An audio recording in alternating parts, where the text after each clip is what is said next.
Thank you. All right, chapter 4. It will be a long night. Okay. Alone in the apartment while Mama was out shopping with Kirsty, Anne-Marie and Ellen were sprawled on the living room floor playing with paper dolls. They had cut the dolls from Mama's magazines, old ones that she had saved from past years. The paper ladies had old-fashioned hairstyles and clothes, and the girls had given them names from Mama's very favorite book. Mama had told Anne-Marie and Ellen the entire story of Gone with the Wind. Look, a title in italics. And the girls thought it much more interesting and romantic than the king and queen tales that Kirsty loved. Come, Melanie, Anne-Marie said, walking her doll across the edge of the rug. Let's dress for the ball. All right, Scarlett, I'm coming, Ellen replied in a sophisticated voice. She was a talented performer.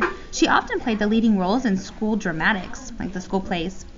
Games of the imagination were always fun when Ellen played.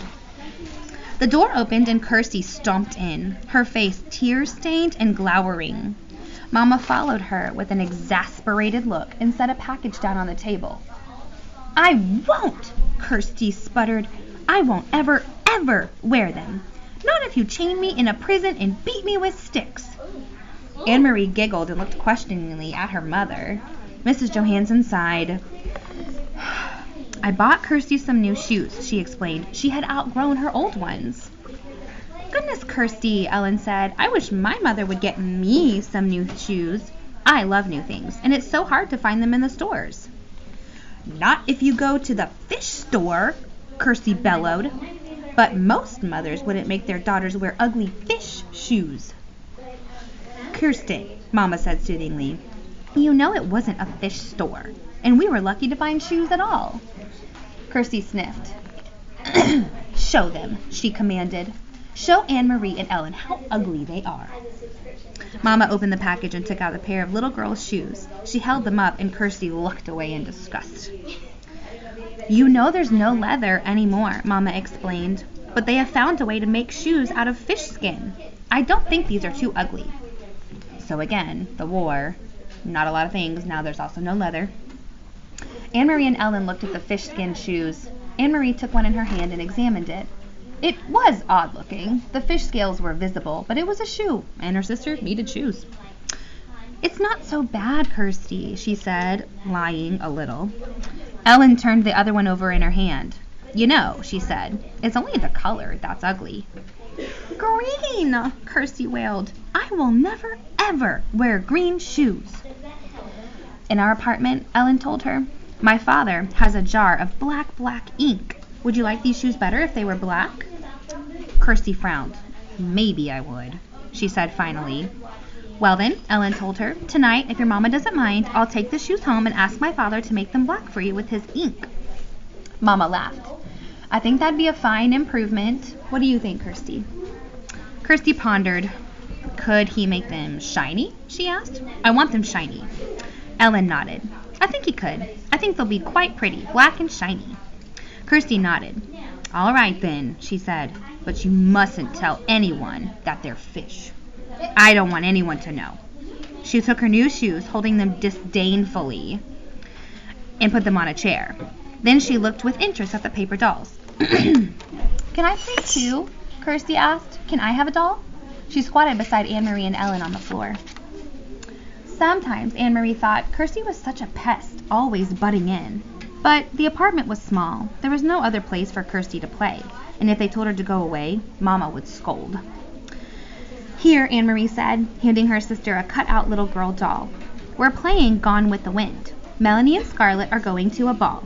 You can be Bonnie. She is Scarlett's daughter. Kirsty danced her doll up and down happily. I'm going to the ball, she announced in a high, pretend voice. Ellen giggled. A little girl wouldn't go to a ball. Let's make them go to someplace else. Let's make them go to Tivoli. They'll tell you what that is. Tivoli, Anne-Marie began to laugh. That's in Copenhagen. Gone with the Wind is in America. Tivoli, Tivoli, Tivoli, little Kirsty sang, twirling her doll in a circle. It doesn't matter, because it's only a game anyway, Ellen pointed out. Tivoli can be over there by that chair. Come, Scarlett, she said, using her doll voice. We shall go to Tivoli to dance and watch the fireworks, and maybe there will be some handsome men there. Bring your silly daughter Bonnie, and she can ride the carousel." Anne-Marie grinned and walked her Scarlet toward the chair that Ellen had designated as Tivoli. She loved Tivoli Gardens. In the heart of Copenhagen, her parents had taken her there often when she was a little girl. She remembered the music and the brightly colored lights, the carousel and ice cream, and especially the magnificent fireworks in the evenings. The huge colored splashes and bursts of light in the evening sky. Kind of just sounds like a fair or festival, something like that. "I remember the fireworks best of all," she commented to Ellen. "Me too," Kirsty said. "I remember the fireworks." "Silly," Anne-Marie scoffed. "You never saw the fireworks." Tivoli Gardens was closed now. The German occupation forces had burned part of it, perhaps as a way of punishing the fun-loving Danes for their light-hearted pleasures. Listen to this. Try and figure out what's happening. Kirsty drew herself up, and her small shoulders stiff. "I did too," she said belligerently. "It was my birthday. I woke up in the night and I could hear the booms, and there were lights in the sky. Mama said it was fireworks for my birthday." Then Anne-Marie remembered. Kirsty's birthday was in late August. And that night, only a month before, she too had been awakened and frightened by the sound of explosions. Kirsty was right. The sky in the southeast had been ablaze, and Mama had comforted her by calling it a birthday celebration. "Imagine such fireworks for a little girl 5 years old," Mama had said, sitting on their bed, holding the dark curtain aside to look through the window at the lighted sky. Heads up. The next evening's newspaper had told the sad truth. The Danes had destroyed their own naval fleet, blowing up the vessels one by one as the Germans approached to take over the ships for their own use. "How sad the king must be," Anne-Marie had heard Mama say to Papa when they read the news. "How proud," Papa had said. It had made Anne-Marie feel sad and proud too, to picture the tall, aging king, perhaps with tears in his blue eyes, as he looked at the remains of his small navy, which now lay submerged and broken in the harbor. Okay, so Kirsty wasn't seeing and hearing fireworks. She was seeing and hearing what? Explosions, like bombs. "I don't want to play anymore, Ellen," she said suddenly and put her paper doll on the table. "I have to go home anyway," Ellen said. "I have to help Mama with the house cleaning. Thursday is our new year. Did you know that?" "Why is it yours?" asked Kirsty. "Isn't it our New Year too?" Remember, Ellen is Jewish. "No, it's the Jewish New Year. That's just for us. But if you want, Kirsty, you can come that night and watch Mama light the candles." Anne-Marie and Kirsty had often been invited to watch Mrs. Rosen light the Sabbath candles on Friday evenings. She covered her head with a cloth and said a special prayer in Hebrew as she did so. Anne-Marie always stood up very quietly, awed to watch. Even Kirsty, usually such a chatterbox, was always still at the time. They didn't understand the words or the meaning, but they could feel what a special time it was for the Rosens. "Yes," Kirsty agreed happily. "I'll come and watch your Mama light the candles. I'll wear my new black shoes." Okay, time passed. But this time was to be different. Leaving for school on Thursday with her sister, Anne-Marie saw the Rosens walking to the synagogue. It's like the Christians have a church, the Jewish have a synagogue. Early in the morning, dressed in their best clothes, she waved to Ellen, who waved happily back. "Lucky Ellen," Anne-Marie said to Kirsty. "She doesn't have to go to school today." "But she probably has to sit very, very still like we do in church," Kirsty pointed out. "That's no fun." That afternoon, Mrs. Rosen knocked at their door, but didn't come inside.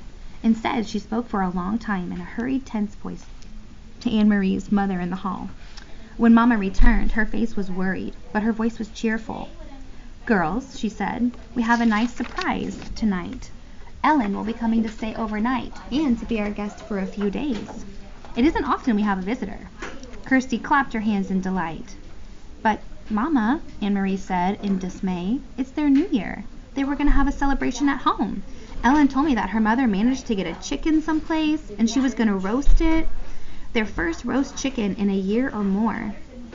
"Their plans have changed," Mama said briskly. "Mr. and Mrs. Rosen have been called away to visit some relatives, so Ellen will stay with us.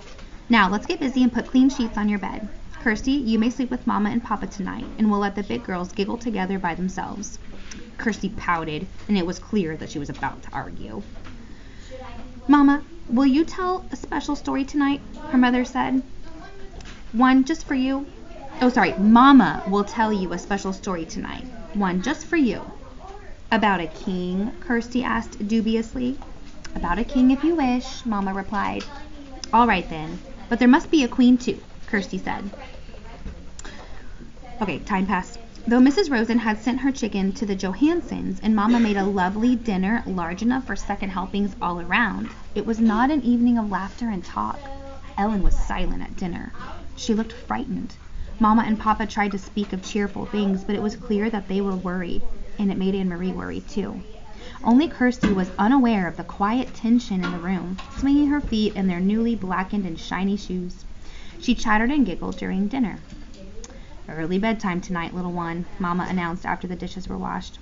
We need the extra time for the long story I promised about the king and queen. She disappeared with Kirsty into the bedroom. What's happening? Anne-Marie asked when she and Ellen were alone with Papa in the living room. Something's wrong. What is it? Papa's face was troubled. I wish that I could protect you children from this knowledge, he said quietly.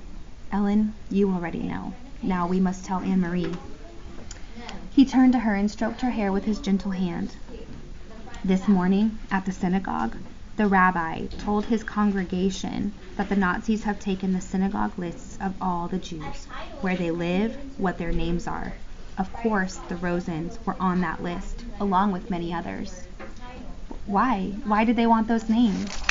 They plan to arrest all the Danish Jews. They plan to take them away, and we have been told that they may come tonight. I don't understand. Take them where? Her father shook his head. We don't know where, and we don't really know why. They call it relocation. We don't even know what that means. We only know that it is wrong, and it is dangerous, and we must help. Anne-Marie was stunned. She looked at Ellen and saw that her best friend was crying silently. Well, where are Ellen's parents? We must help them.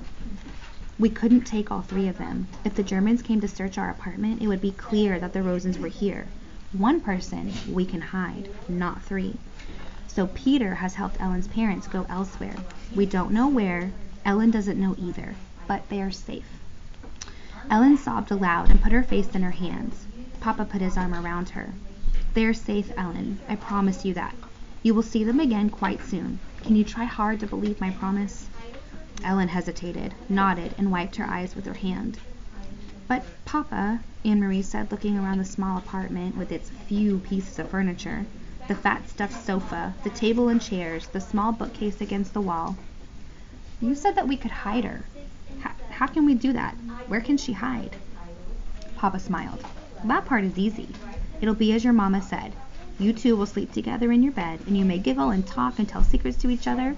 And, if anyone comes... Ellen interrupted him. Who might come? Will it be soldiers? Like the ones on the corners? Anne-Marie remembered how terrified Ellen had looked the day when the soldier had questioned them on the corner. I really don't think anyone will, but it never hurts to be prepared. If anyone should come, even soldiers, you two will be sisters. You are together so much it'll be easy for you to pretend that you are sisters. He rose and walked to the window. He pulled the lace curtain aside and looked down into the street. Outside it was beginning to grow dark. Soon they would have to draw the black curtains that all Danes had on their windows. The entire city had to be completely darkened at night. In a nearby tree a bird was singing. Otherwise it was quiet. It was the last night of September. Go now and get into your nightgowns. It will be a long night. Anne-Marie and Ellen got to their feet. Papa suddenly crossed the room and put his arms around them both. He kissed the top of each head. Anne-Marie, the blonde one, more math, which reached to his shoulder, and Ellen's dark hair, the thick curls braided as always into pigtails. Don't be frightened, he said to them softly. Once I had 3 daughters. Tonight I am proud to have 3 daughters again. Okay. Okay, so I don't think it was anybody in this class, but someone did ask, how did the soldiers know who was Jewish? And so now we know that they got the list from the synagogue, like the church synagogue. They got the list of all the people who are part of that synagogue, and that's how they figured out who was Jewish. Okay. So I would say But what if the Jewish people say they're not Jewish anymore?